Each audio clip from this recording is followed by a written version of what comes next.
This week, or last week, is the 50th anniversary of the release of Sweet Baby James. How does that make you feel?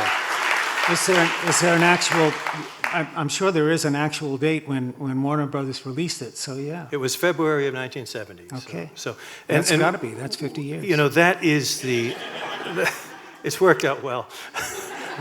That is that's where Break Shot ends. It ends where you've finished recording Sweet Baby James. It hasn't come out yet, and your life is about to change.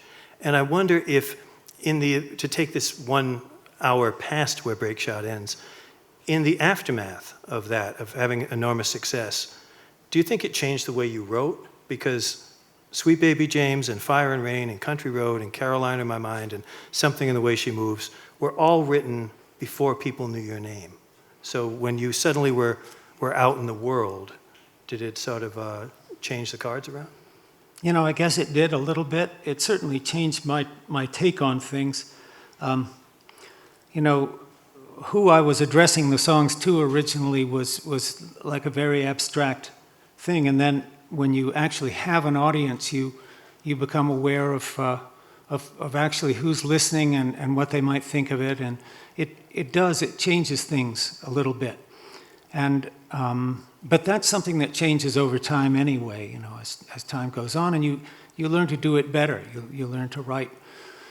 You learn the craft of it, sort of. The sort of urgency and the pressure behind getting this stuff out in public diminishes and wanes a little bit, but the thing that takes its place is a sort of an ability, a capacity to do it. But it did change. You know, going from being a very private person, and I think that can be said of anyone who any instrumentalist, particularly people who invent their own style, they have to have spent a huge amount of time by themselves. You can't do it and be the most popular guy in high school. You know, you can't. That's not going to happen. So you go from almost an alienated person to being really you become the product. You know, and in my case, particularly with such personal material that I write about, such self-centered kind of songs, you know, it really was a jarring experience. But it was for so many of my contemporaries too, and some of them didn't survive it.